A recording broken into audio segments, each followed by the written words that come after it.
This episode is brought to you by Experian. Are you paying for subscriptions you don't use, but can't find the time or energy to cancel them? Experian could cancel unwanted subscriptions for you, saving you an average of $270 per year and plenty of time. Download the Experian app. Results will vary. Not all subscriptions are eligible. Savings are not guaranteed. Paid membership with connected payment account required.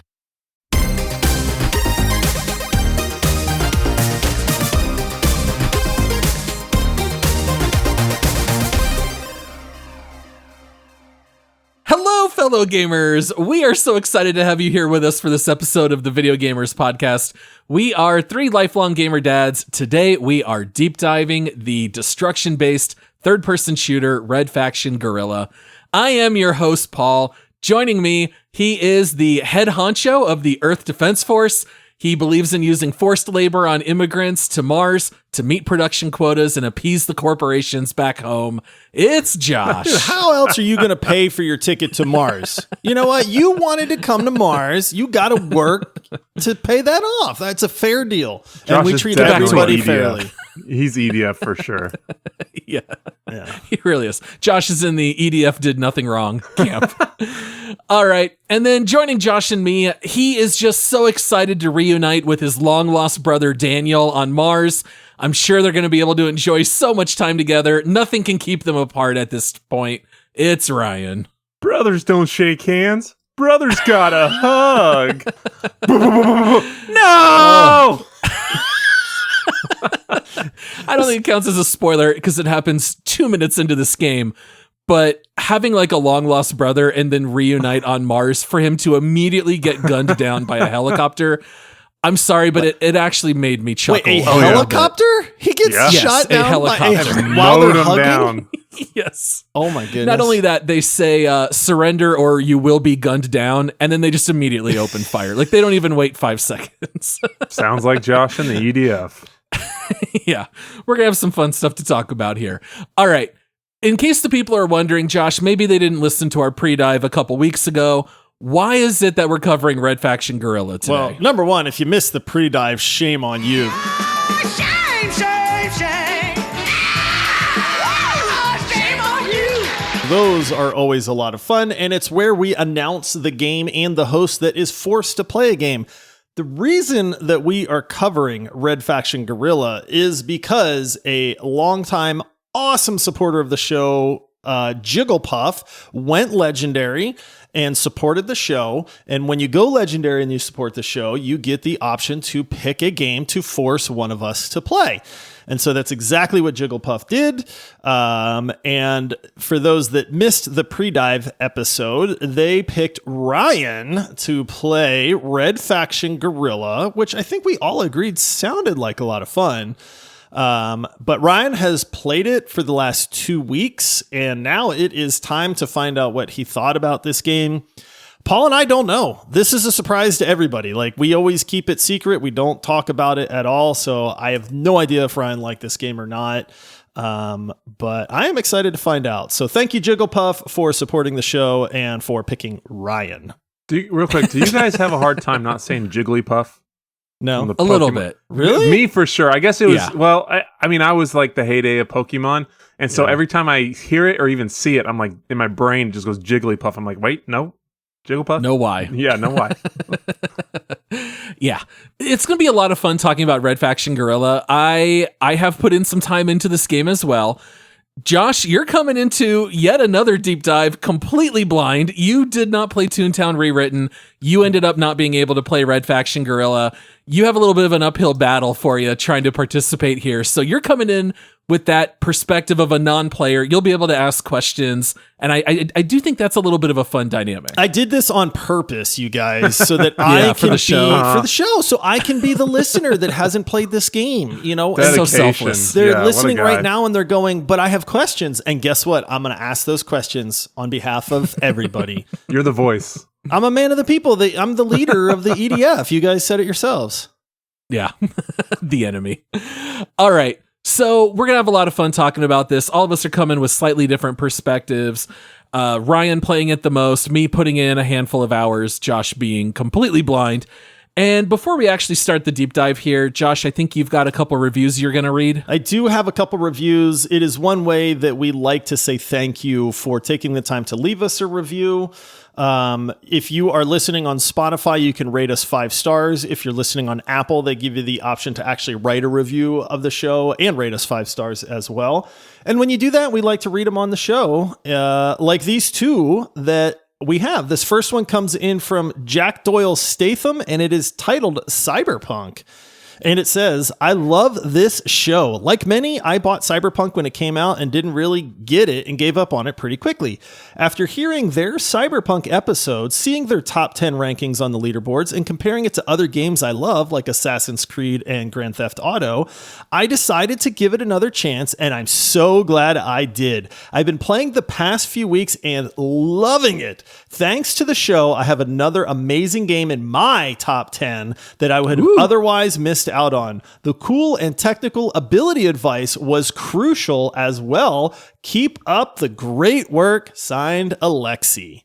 Nice. Oh, thank you so much. What a review. And Cyberpunk. Dude. What a game. What a redemption story, too. Yeah, Yes. it really is. So, but yeah, thank you, Alexi. Glad you are loving Cyberpunk, and glad we can help with that. And then this next one comes in from Tyler Tokes, and it's titled Good Pod. And it says, I like this podcast. These guys are funny, knowledgeable, and unbiased for the most part. If you need a good gaming podcast, this is definitely one to go to. However, in listening to old podcasts, they rated the Nintendo Switch better than the PS4, which is a travesty. Did we? And Paul plays Skyrim. All right. Well, thank you very much, Tyler. I gotta say, I don't remember. I don't remember rating- this either, but I'm like, I mean, we might I have. believe it. Maybe we said it. Maybe it was like earlier on when there weren't as many good PS4 games, but now, I don't know. The PS4 came out such a long time ago. If you asked me today, what's better, the Switch or the PS4, I would say the PS4. I feel like I have vague memories of this, and I feel like I remember discussing like the merits of both. And I think what we ultimately settled on, and I could be completely wrong in making this up, but I'm trying to justify this in my brain, is like the Nintendo Switch appeals to a much wider audience of people. Yeah. You know, it has mega hits like some of the Zelda and Mario games and stuff like that. So you could argue that the Switch is like the better console overall with like mass appeal. But if you're asking me, like my brain instantly goes like, dude, PS4. What are you talking about? Red Dead 2? God of War? Like, what? Yeah, of course it's the PS4. Heck yeah. And I like to say I wasn't part of any discussion like that, so you can absolve me from that right away. Yeah. Well, luckily, me being the historian of the pod, I do have all of our old brackets You got a for drafts. spreadsheet right here. I just posted it, and we absolutely did grant the Switch over the PS4 in our best console tournament. So you know what? We're not perfect on this show. We make mistakes, and that's one of them. Opinions of Video Gamers Podcast are likely to change over the years. There you Disclaimer. go. 100%. All right. At least we gave it to the Nintendo 64. So at least we got the right overall winner. I'm okay with that. I think PS2 could make a real bid for that as well. And I have played Skyrim. I enjoy Skyrim. I do not love it as much as Josh and Ryan, but it's a great game. It's Elder Scrolls. Skyrim is life. All right. We got to move on to actually talk about our deep dive game. So, by the way, one thing we should mention is if you want to support us on Patreon the way Jigglepuf did, that's at multiplayersquad.com. Starts at $5 a month. You get bonus episodes, all kinds of stuff. And of course, if you go for that highest level, you get to pick a game like Jiggle did. So, for listeners who don't know anything about Red Faction Guerilla, here is a description from Steam. Red Faction Guerilla redefines the limits of destruction-based gameplay with a huge open-world, fast-paced guerrilla-style combat and true physics-based destruction. Now, I will mention the original game came out in 2009, and the remastered edition released in 2019. We ain't doing that all episode, Paul. Oh, you know we are not. Oh, No. 100%. Yes, we are. Yep. Yes, we are. Sorry, bud. This is what you get for not playing. If you buy this game on Steam, you get the original and the remastered edition.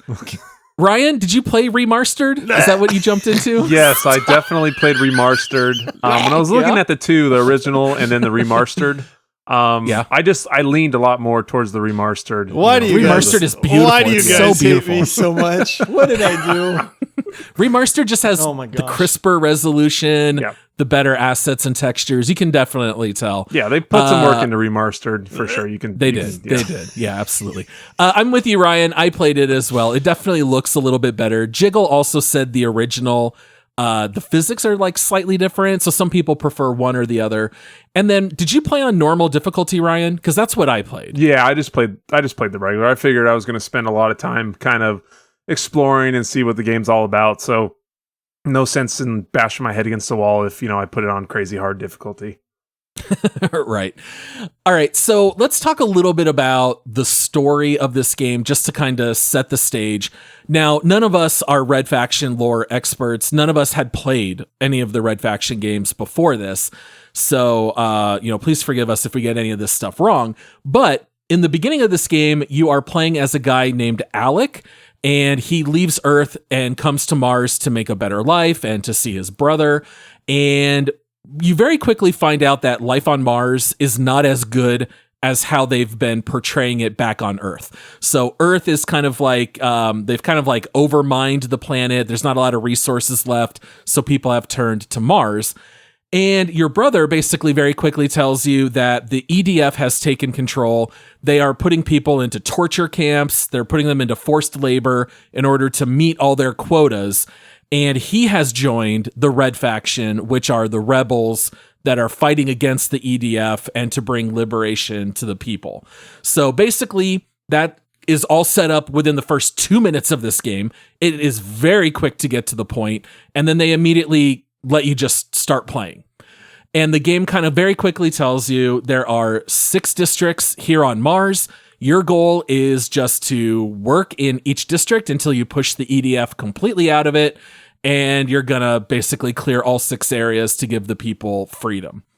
I'm kind of curious, Ryan, because you played a lot more than me. Is there any more to the story? Are there any developments later on, or is that pretty much it throughout the entire game? From the as much as I played, that's mostly it. There's different things throughout where you're liberating these certain areas, and then it unlocks this for them, or you destroy these weapons that they have, so it allows you the Red Faction to do more throughout there. But for the main kind of story is it's just you're just going through, you're blowing stuff up, and you're taking over control and clearing each one of these factions out throughout the game. That's pretty much the base of it.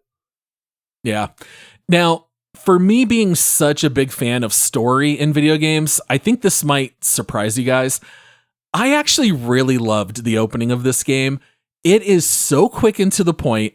It feels to me, even though, I know that this game is 15 years old, but it feels almost like a PS2 game where you fire it up, you get like a short cut scene, unless it's like Metal Gear Solid. I'm putting those to the side, right? But it's like 2-minute cutscene, and then they just say, here's your first mission, go destroy the laboratory and the tower. And it just gets straight into the action. I loved that. I kind of feel like too many games, you fire it up and it's like 10 minutes of flashbacks. Yeah. And sometimes even like back to them in their childhood. Like, I love Uncharted 4, and even Uncharted 4, like I kind of recently started, and there's just like so many videos to get through at the beginning of that game. I was kind of curious if you felt the same way, Ryan. Like, did you just kind of like straight into the action? I did enjoy that, and it did give me some kind of nostalgia factor to like the older type games where they just fling you right into the action, and action's the key word on this one, because you get put on there right away after that little backstory.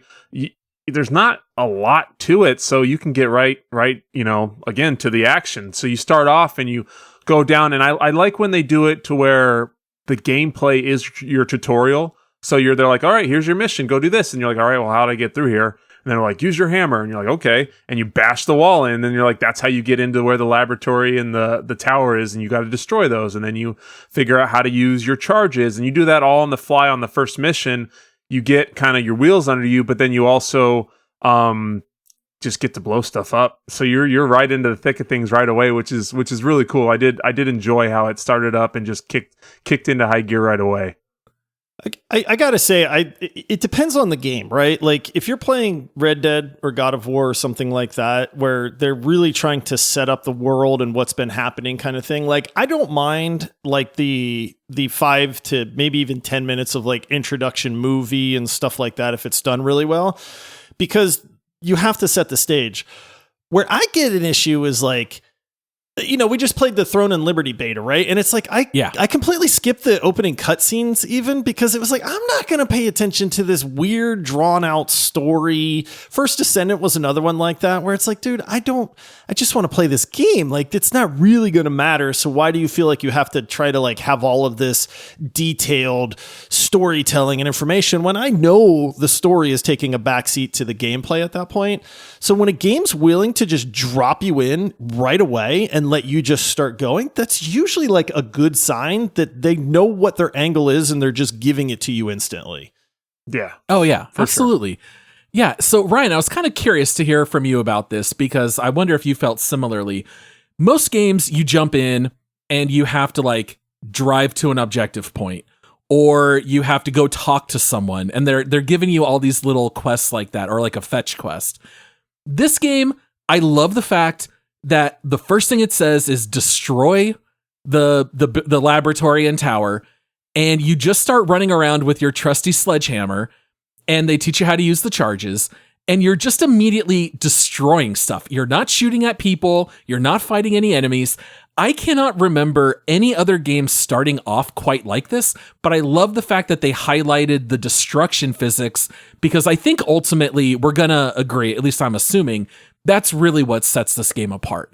Like, did it kind of surprise you how they just lead off with all of this destruction? It did, and I think like it set the stage for what the game was going to be about. Like we were talking about, you guys were talking about God of War, those are a compelling, deep story. So you have to have those long cutscenes. You have to have knowledge of the story to kind of meld it with the gameplay. This one, you get your backstory, you know what you have to do, and you just go right to town and start just blowing stuff up and knocking things down and go and Wreck-It Ralph on everything there. And so I thought it was really almost refreshing to just get right to it right away. And then you also, like I said, you learn how to do it and you learn the physics of the game. You learn kind of what it's, again, what it's all about.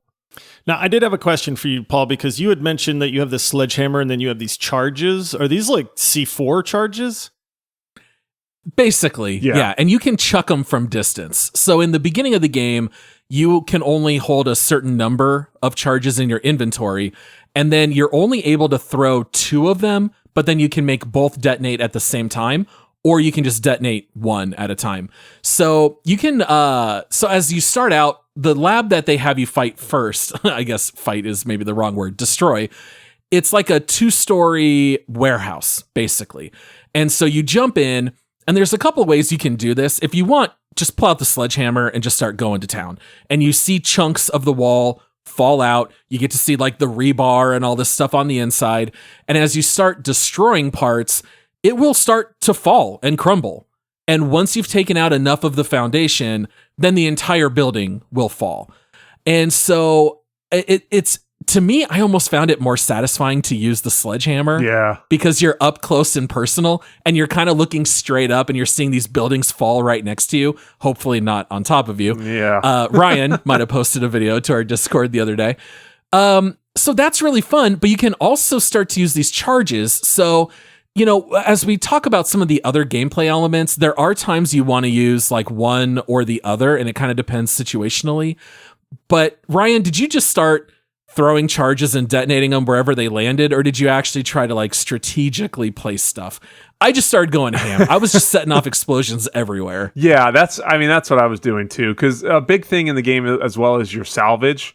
So as you destroy these areas, you collect salvage, and that's how you can upgrade and get more of those mines as well. So yeah, I started right away just chucking them wherever. I'm like, oh, this is fun. And then I'm like, oh, crap, I'm out. And I'd have to re-up, my charges. But other than that, I was a big fan of the sledgehammer. I love just going to town, and you can actually do like an overhead swing or like a side bash to it, and like you said, you're seeing the pieces of concrete fly and rebar, and it's fun to see like, oh, that's the last leg. Once I go take this out, this thing's gonna fall, and you hit it, and you gotta like sprint back to get out of the way, and it's crushing and pieces will fly everywhere. The physics were pretty cool in this, how they did it. You know, some were a little janky, but for the most part, I liked how they did it to where the buildings or the towers or any of that stuff would fall. It's very satisfying to see much. these very large buildings crumble. And I also loved picking up the salvage. It sounds like a old school cash register. Yeah. When you pick up each piece, it's really satisfying. Yeah. Yeah. You get to hear that. Yeah. It's very, very cool. Now, I got another question for you guys here. So when you talk about destroying these buildings, is it like, are there foundational pieces? Like if you put a charge at each corner, is that going to like do more damage than if you just chucked one in the middle of a wall somewhere? Do you have to like go onto the second floor and kind of blow that up? Like, or is like, I guess, is it the amount of damage you do based, or is it like, hey, you hit a structural pillar, so this thing's going to crumble a lot faster? It's kind of, it's hard to explain without like doing it yourself, because they have like guard towers and stuff. And so then they'll have legs that you can take out. But there's also like, when you're destroying stuff on your little mini map, I don't know if you notice this, Paul, but there'll be a little percentage indicator until something is totally destroyed. So it's kind of, sometimes if you just hit the thing with a tank, there's tanks in there, so you can shoot it with a tank cannon and blast it up from the top, and it'll come crumbling down on the rest. So I don't know how strict the game is, you know, in its coding on the structural kind of parameters of it, but it's definitely kind of both, I would say. Yeah, sometimes you can look at it and you can tell, oh, I just got to swing my sledgehammer on these 4 legs and I'm going to be done. The bigger buildings, they're a little harder to take down than you would think. I'm like, what it's the not heck? as Come simple. on.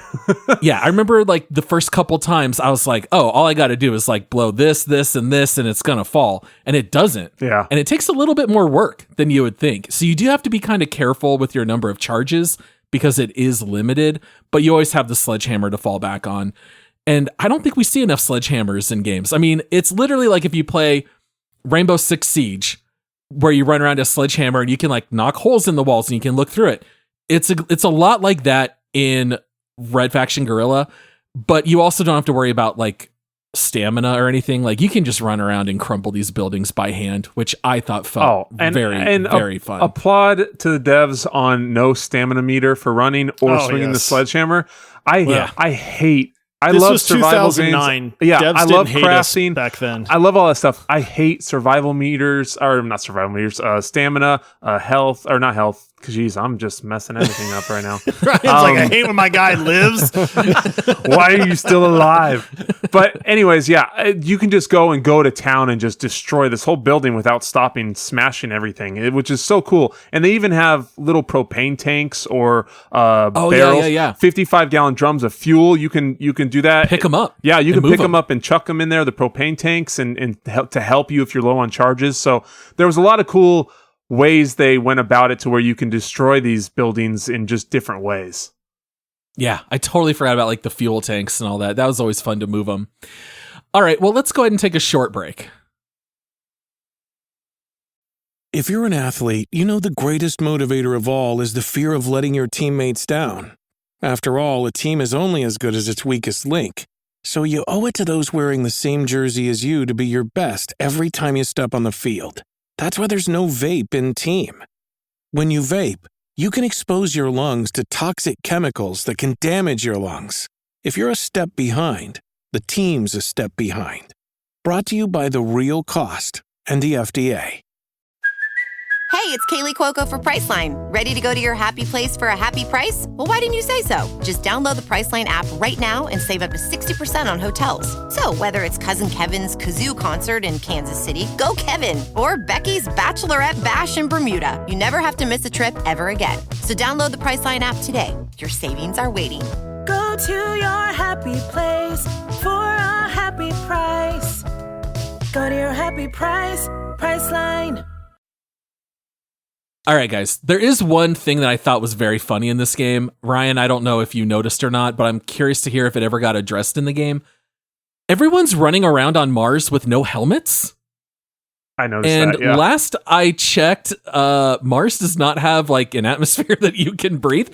Did they ever say anything in the game? Maybe I missed it, but I don't remember them like, oh yeah, we set off these nuclear charges which revitalize the atmosphere. They don't say anything like that, do they? Are they just running around with no helmets on Mars? I don't recall seeing anything. I know in Oasis sector they're like growing plants and stuff like that. So I guess they're claiming there's oxygen. I don't know how they did it, but I don't remember seeing any way they terraformed it that they said.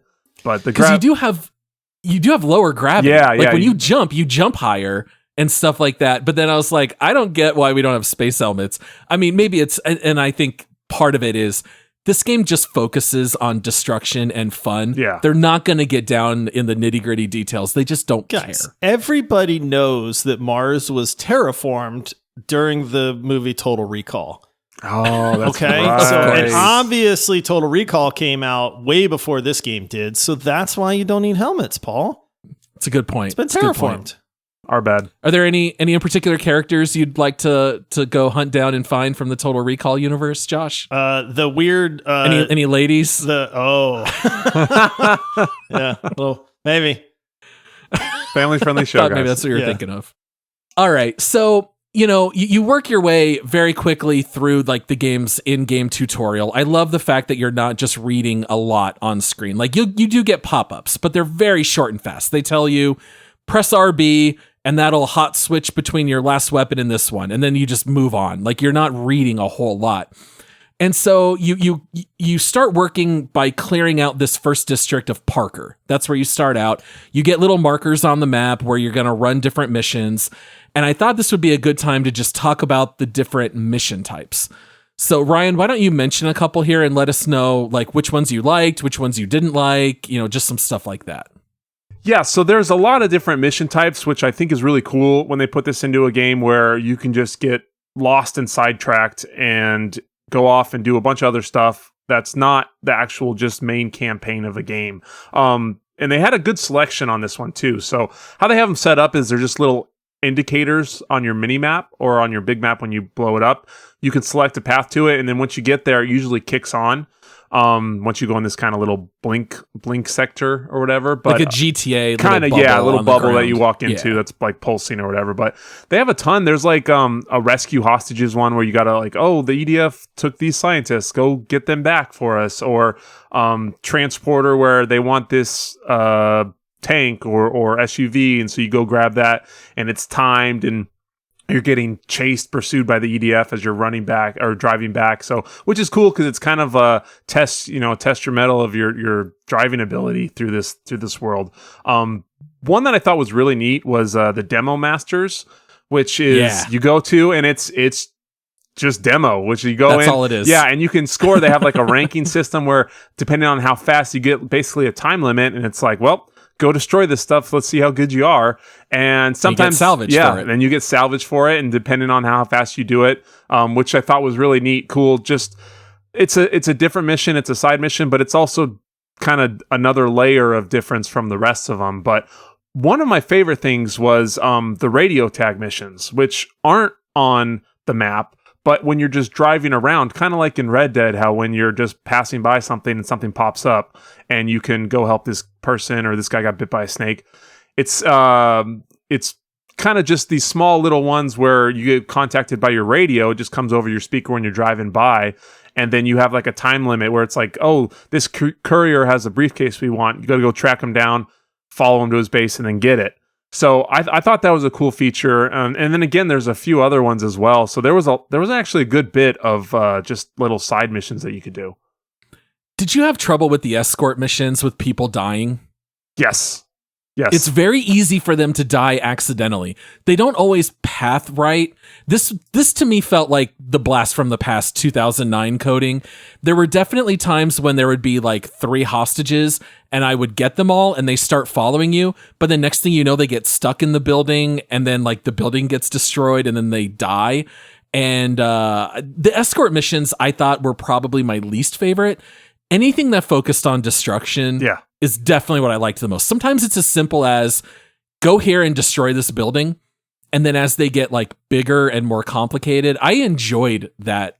I would say the most. Yeah, I agree. And there's I'm sure we'll get to it at some point with other game modes, but there's another game mode that's just straight destruction. That's not in the main game that we can talk about. That's really fun.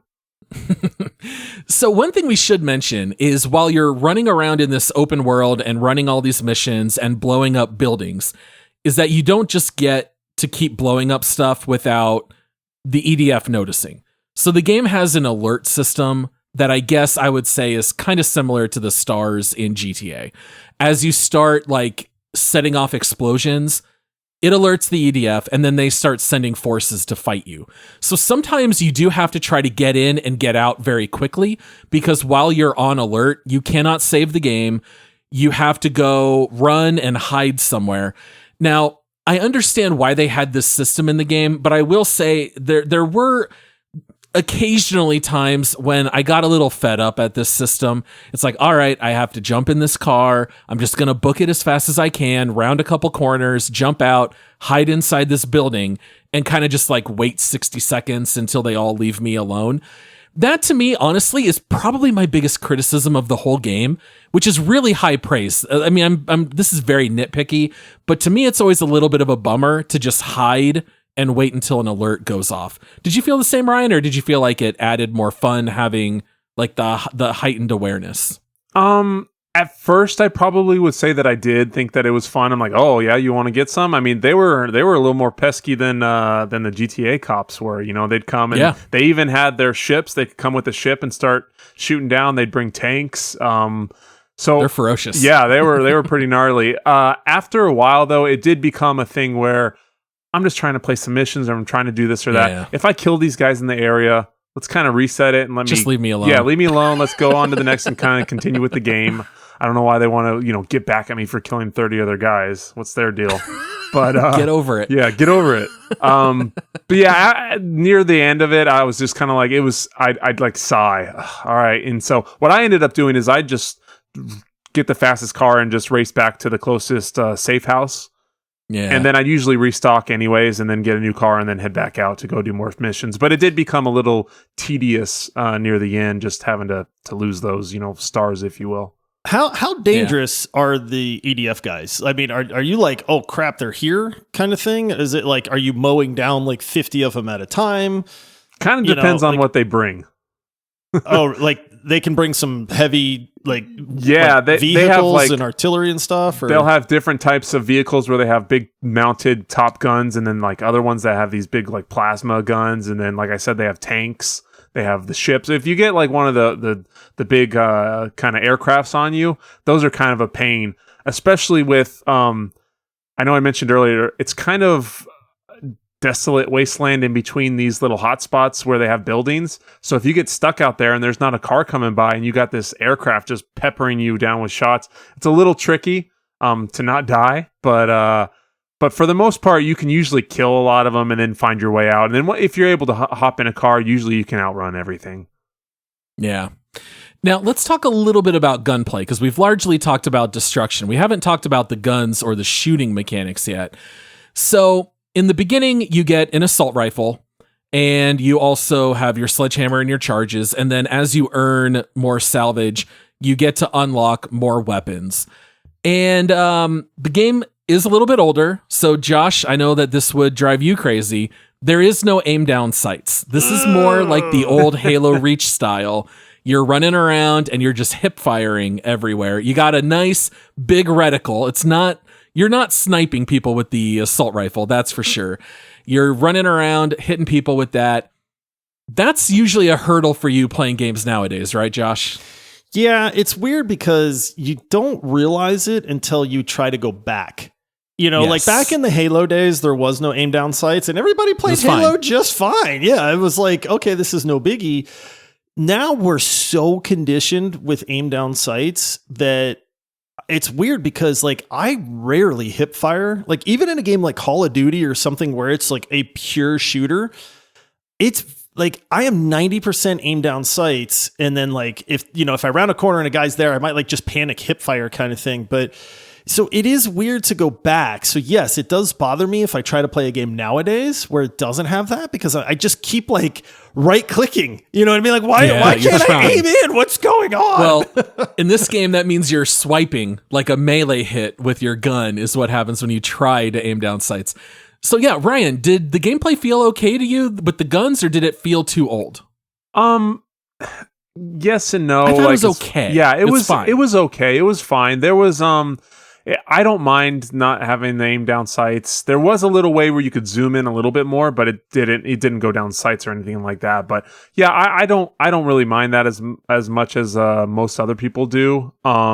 It was, without having like aim assist or anything like that, it was a little tricky because I did try keyboard and mouse, and then I also played on a controller just to see the difference between the two. Controller is the way to go. Yeah, it was. But the one problem though with the keybinds, when you have like the jetpack, because you can get jetpacks and do different upgrades to them and stuff. It's the left bumper, but that's also sprint. So every time I'd have to run, because I wanted to just kind of kick back and play, so I'd like just jetpack away, and then I'd start sprinting. I'd be able to sprint, but nice. But yeah. So other than that, I didn't mind the gunplay too bad. I preferred the shotgun over like the assault rifle. I thought it was a little tricky to shoot, and it is old mechanics in an old game, but it was just okay, and it wasn't fantastic, but it wasn't like unplayable. So let's talk about some of those different weapons, because some of them are very traditional old school stuff like rocket launchers, and they can let you lock on to vehicles. I don't think there's anything like all that special there, but they do give you stuff like the arc welder, which can stun enemies, and it gives you a way to like knock out drivers without damaging their vehicles. Like, were there any weapons that you found particularly fun or exciting? As far as weapons go, I like the grinder. Did you play with that one where you, it's almost kind of like, the gravity gun in Half-Life 2 where you can shoot, the saw blades? It's just I did not use the grinder. It's a big gun that just shoots these discs out, and they'll like stick into the wall, but you can shoot enemies with it, and then you can actually upgrade it to where it's explosive.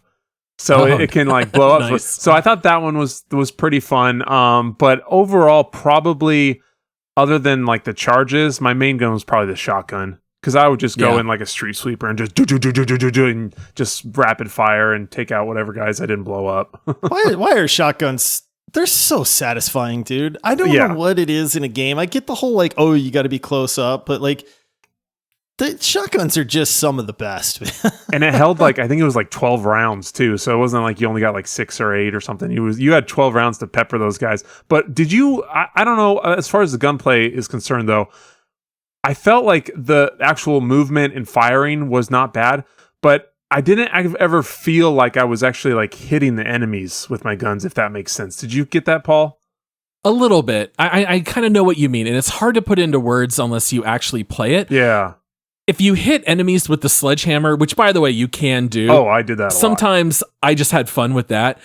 That does feel impactful because their bodies go flying. And, Mars has such low gravity. You hit a guy with the sledgehammer, he's flying off into the mountain 20 feet away. That feels very impactful. The guns themselves, I do agree. And they were very hard sometimes to like aim properly because the reticle was so big. So if the enemy, especially with like the AR, so if the enemies were like 30 feet away from you, you kind of felt like you were closing your eyes and just shooting out there, and you would not really see a whole lot as far as impact goes. And then they would just fall and die because you're not seeing a health meter or anything. I don't know if you ever ran around hitting your own guys in camp, Ryan, but if you did, like, they would get like a bloodied face and stuff, but then they wouldn't fight back right away. But if you kept killing people in your camp, then they would eventually turn and start fighting you. Oh, I definitely did. Yeah. But the gunplay, I do agree with you. Cool. It not just me. Yeah, and I think that's largely just the game being 15 years old at this point. You know what was one of my favorite weapons, and I did not know you could do this right away, and I'm curious to know if you knew you could do this, Ryan. Did you ever just aim your vehicle and tuck and roll and let your vehicle do destruction for you? Oh, for sure. Yeah, You use it like a missile, yeah, dude. I would get one of the EDF like heavier duty vehicles, and I would use that on like larger buildings. I would Dude, it wrecks. Yeah, I would just bash through there, and then usually I'd leave it, jump out, throw a bunch of charges on that, so then that would blow up with the vehicle in the charges, and it would just go boom, a big old explosion. And then just grab another car. 100%. Yeah, I use the vehicles probably more than anything else, I would think, especially one of them.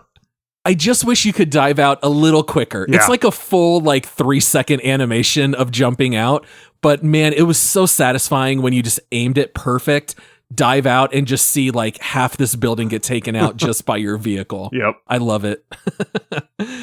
All right, well, let's go ahead and take our last break, and then we'll come back and talk about some of the open world mechanics.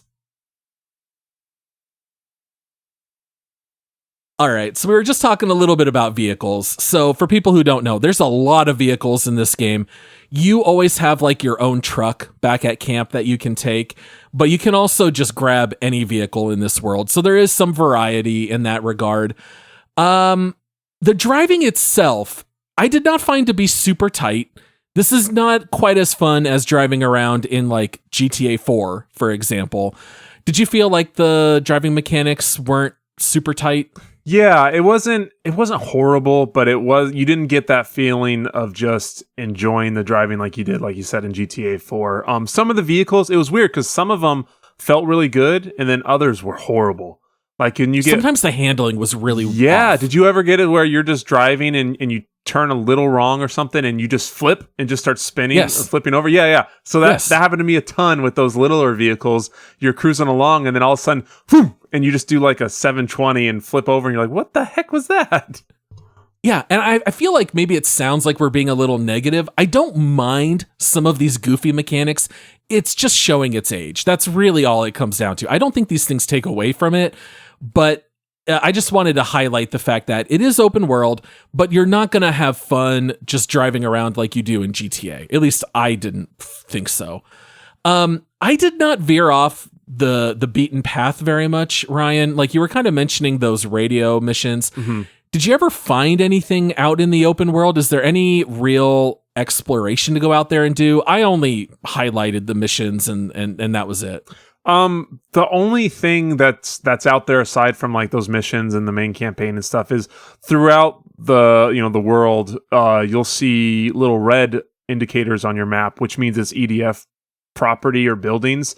And then as you destroy those, you get little tickers up saying you destroyed this, and then this is changing part the of morale meter. And yeah, exactly. So there'll be small buildings off to the side or towers, or again, speaking to the cars, when you're just driving by, there'll be like billboards up, and you can just plow over those, and then it'll say propaganda destroyed, which I thought was pretty cool. So I definitely, anytime I was driving, I was trying to hit anything I could. So you would just bash through those or the satellite radio towers, run those over. But other than like the little things like that on the outskirts, there really wasn't much. It kind of made me a little worried for Star Wars because it reminded me of that being, with Tatooine, like just an empty space that you're driving through. But again, it's an older game, so it's That's kind of what I was going to say too. It's open world, but not in the way that we're used to open world games being nowadays. Yeah. It almost feels like what do you call non-open world? Linear. Yeah. It's almost like linear missions that are just separated on a map that you drive to. And then you do like that linear mission and then you drive to the next spot and start a linear mission. It doesn't so much feel open world to me. I mean, I get it that as you finish these things, it takes the decal off your map and you can see how much you have to do and then the EDF is gone. But it's mostly just following the missions that you're doing. You're not just driving around for hours on end enjoying the open world. I was going to say, if there's nothing that you can just randomly come across to do that's not part of the main mission, why make it open world? Is it open world at that point? Isn't it just a big map?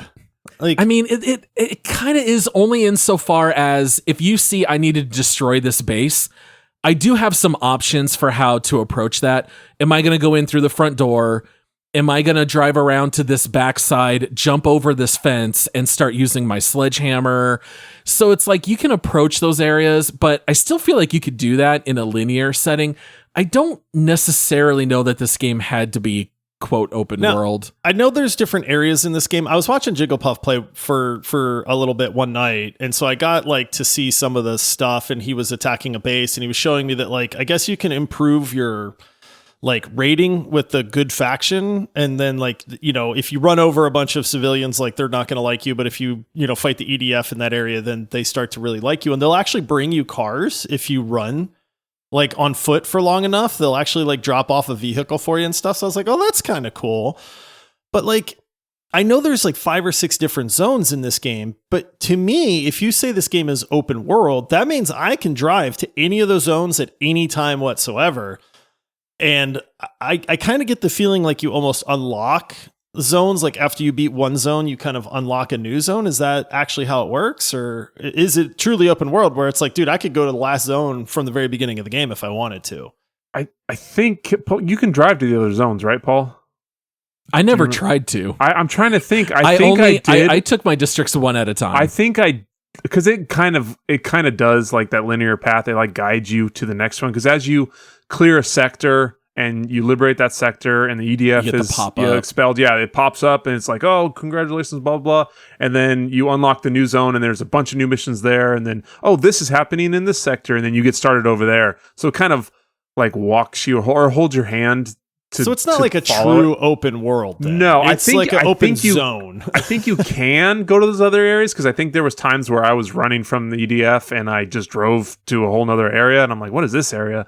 And then I'd have to go back to where I was supposed to be. But yeah, I think it's a lot more of like kind of a guided open world. Yeah. So I wanted to revisit a couple quotes that we read on the pre-dive. Now that you've played it, Ryan, I was curious to know if you thought that these statements were accurate. Maybe they were overstating things. Maybe you agree or disagree. So here's 2 of the more positive statements. Gaming Nexus said that this game is a seamless merger of technology and storytelling, and that it raised the bar for the industry. And then Worth Playing said, while it does not have the same name recognition of Halo or Call of Duty, it has enough depth of play to hold its own against any contenders. Now, to remember the context of 09, because that's going back a bit, this is the same year that we got Borderlands 1, Uncharted 2, Batman Arkham Asylum, Bayonetta, Dragon Age Origins. Do you feel like Red Faction Guerrilla holds its own against that list? Or do you feel like maybe they were kind of overstating how great of a game it is? I think if I was to put myself back in the shoes of like 09, I think it's a little bit of an overstatement.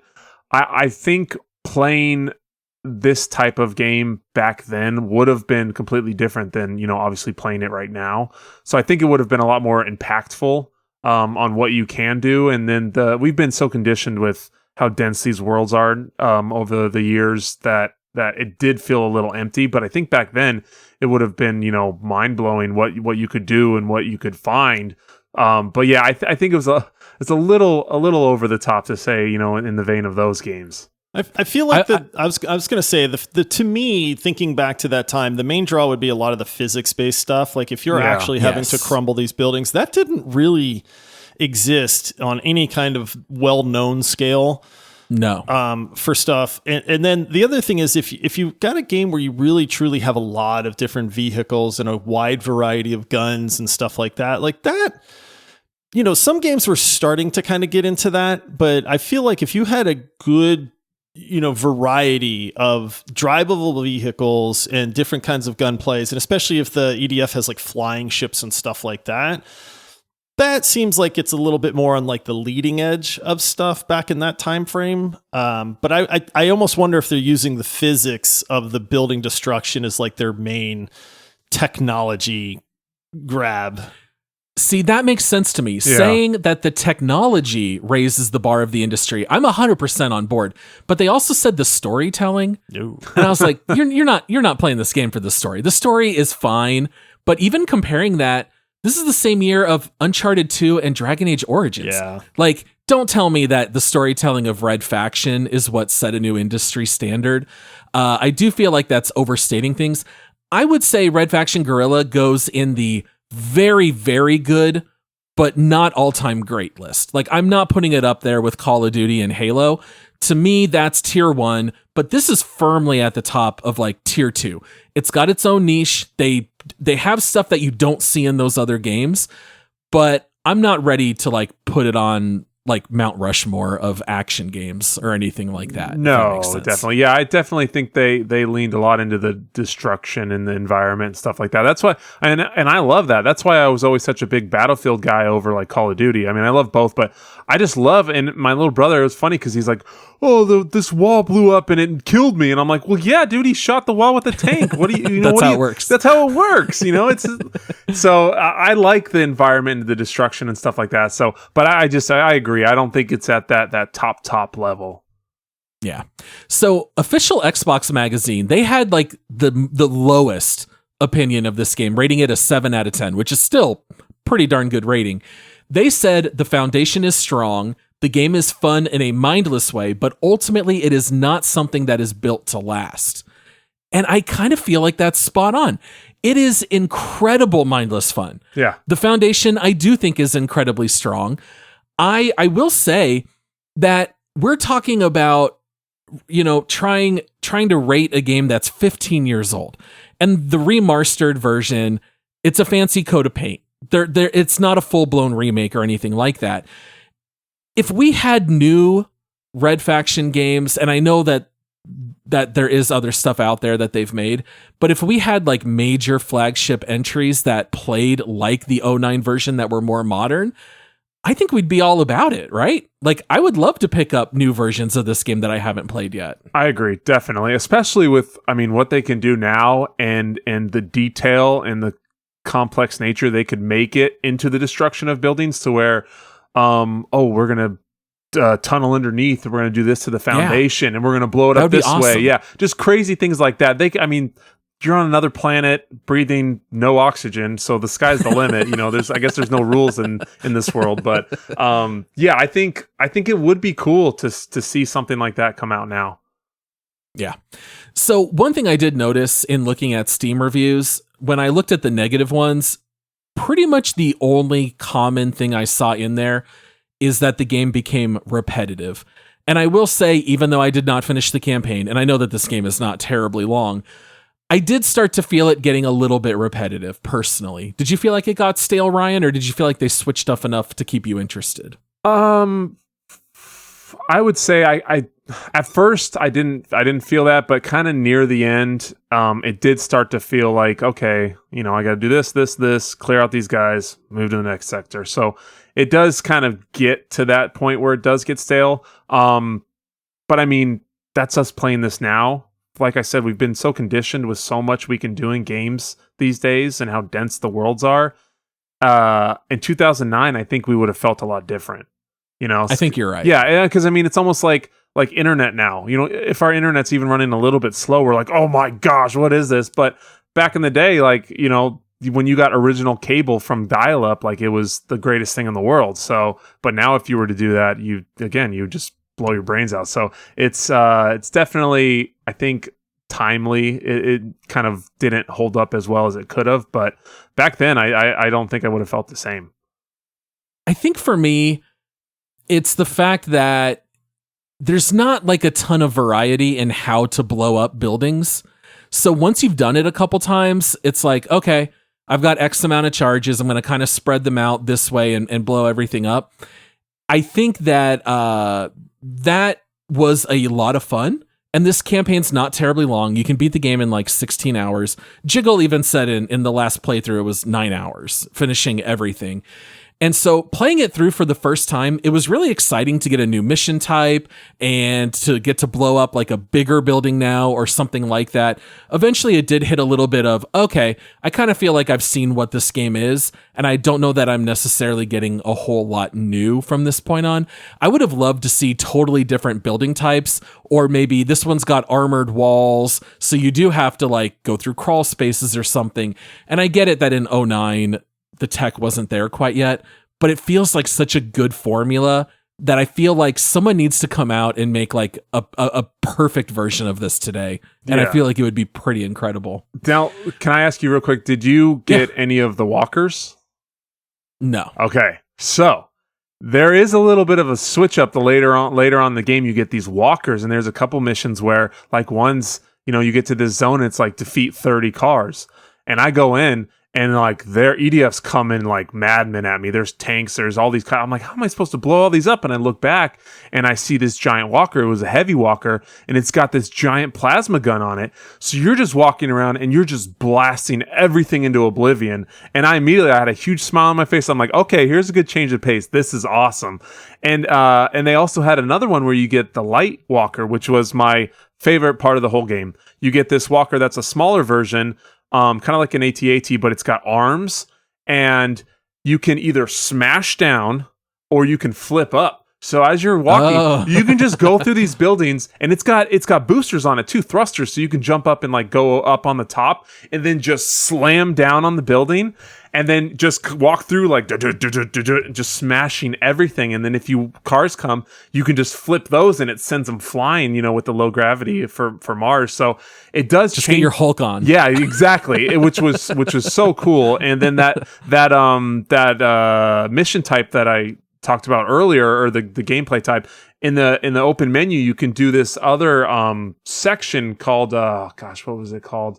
Can't think of the name of it right now, but you can set it up to where you destroy this little section and you get a certain amount of points in the time frame, which was so much fun because you can set your walkers. You just walk in, just smash as much as you can in the allotted time, and then it like ends off and you get a certain amount of points, and then like your buddy can try his turn and see if he can beat you with points. So it does change a little bit on the way to destroy the buildings in that, but always it did leave us wanting a little bit more.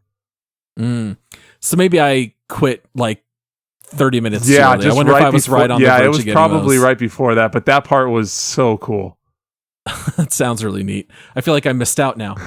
So maybe to kind of like just summarize and put a bow on all this, like in just a sentence or two, what would be like your final review of this game, Ryan?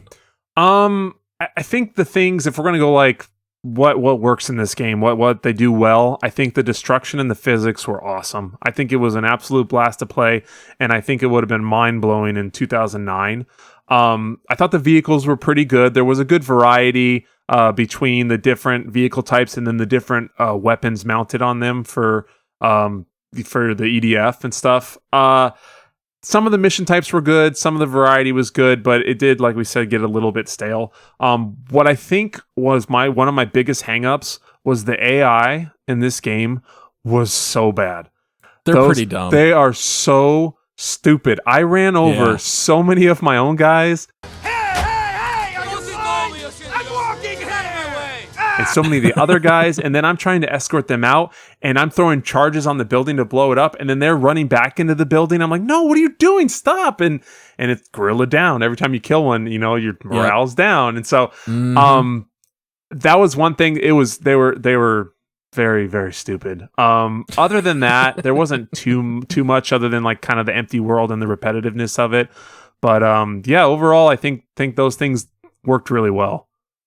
Yeah, I would say this game's draw is the destruction physics. That's what draws you in. That's what keeps you in the game. It is just so much fun goofing around, destroying these buildings from the ground up or top down if you've got a walker. And if you just go in expecting good, fun destruction, I mean, I bought the Steam key for $1.69, and what an amazing value. I loved my time in this game. Yep. I think the destruction physics is what this game's all about. The shooting, I think, is fully mediocre. The open world, I think, is pretty mediocre, but the destruction elements are enough to make this such a great experience. That's what you play for sure. Yeah. Josh, do you feel like you kind of missed out on this one, or are you glad you kind of took this one off? Yeah, sorry, I was muted there, Ryan. You're gonna have to fix that. I went to click the button, and then the window just went away, and then I had to go to my toolbar and pull it back up. It's weird because this game sounds like it's just kind of dumb fun, and I generally like those kinds of games where there's not a deep story, there's not some message, there's not some in-depth, progression elements and stuff like that. So it's just, hey, dude, blow stuff up, have a good time, fight against this evil force that nobody likes, that kind of thing.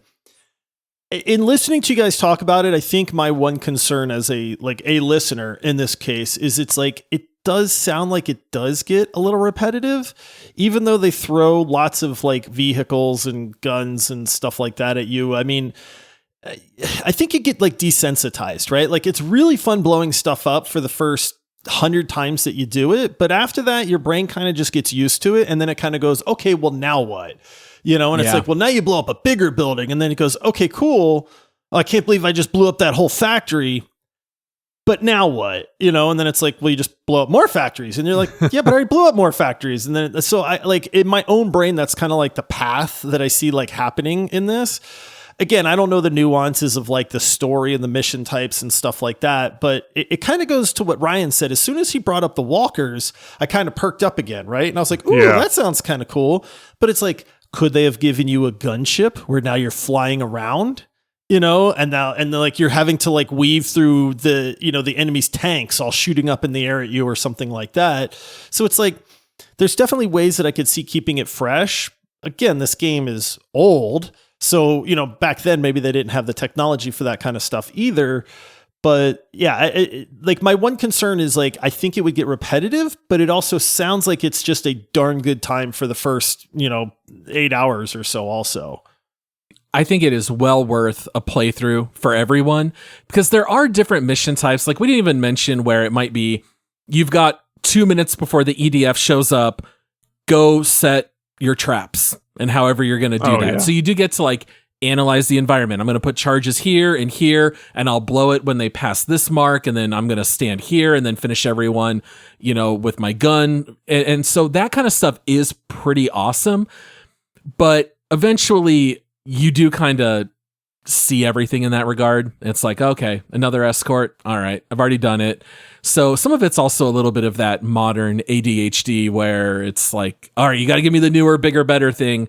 When in 09, we were a little bit more okay doing the same mission types, 10 times each instead of let me do it twice and now give me something new. Yeah. I mean, I think that speaks more to us than the game. Yeah, we used to kill like 4,000 wild boars, level 1 boars on WoW. Go grind. Yeah, like I got to get to level, 28. So I'm going to grind all of 27 by killing these boars. Yeah. So last thing I'll say is in regards to the destruction, since I think, Ryan, we both agree that's like the draw. Yeah. I want to see more games work this into like as a core mechanic of the game. The Just Cause franchise, I love, and a lot of that is based on destruction. I can't think of a whole lot other than Red Faction and that for like destruction. I would love to see more games do it. I know that there's like Teardown, I think just came out like 2 years ago. I don't love the art style, and that's more like traditional get into this bulldozer and bring this stuff down. I want more action-packed games that have explosions and core mechanics of blowing up buildings. I think we need to see it a little bit more often. Battlefield 4? Not just Battlefield, yeah, but again, that's more multiplayer. I want more chances to like infiltrate these buildings and make them explode and have over-the-top action. Like I want to see that more in gaming. Oh, 100%. All right, so let's go and move on to our leaderboard. And I'm very curious to hear like what kind of rating you're going to give this, Ryan. I was debating whether or not I played enough to give it a rating. I think I did. I do wonder if my rating would be different if I put in more hours. But what are you going to give this, Ryan? What are you thinking? Scale of 0.0 up to 10.0. What are you giving Red Faction Guerilla? Up to like 9.9. Up to 9.9 for you, of course. This one was hard because again, it's a 2009 game, but I have to base my rating off of me playing this today. So just like we did with Toontown, like I have to rate it for me playing it and how much I enjoyed it today. I think it did. It had all those really cool elements of just the destruction, the dumb fun. I genuinely enjoyed myself playing this game. It wasn't like, oh man, dang Jigglepuf, I gotta go play that dumb game now. So I did thoroughly enjoy my time. I'm gonna put it at 7.9. So okay. I think it's a very good game. I think that I had a ton of fun, just kind of like Ghostbusters. I think is right around there with my scores. It's above like Final Fantasy 16, Dragon's Dogma. I didn't have as much fun with those, but That's a high praise, honestly. I really, really enjoyed my time playing this game. And I think that if I played it when it came out, 2009, 2010, something like that, I think I'd have no problem giving it like a mid-8s game. I think it was awesome. I think everyone should just give it a try. Just, if anything, for a couple hours, just to have fun blowing stuff up. But yeah, I think it's a really solid game. And thank you, Jigglepuf, for having me play it. I'm happy to have checked it out. Yeah, not a bad rating at all. So you've got it above Ghostbusters Spirits Unleashed, but right below Endless Dungeon, kind of sandwiched right in between those. Yeah, that's right where I was. hosts. I was like looking at them, and I'm like, man, I had a lot of fun with Endless Dungeon. That could have also been the multiplayer thing, like with me and Josh, being able to play in the stories. But yeah, it's right up there. And like I said, if I played it back in the day, it would have been higher. Yeah, for me, I'm going to give it a slightly higher rating than you. I'm going to say 8.4.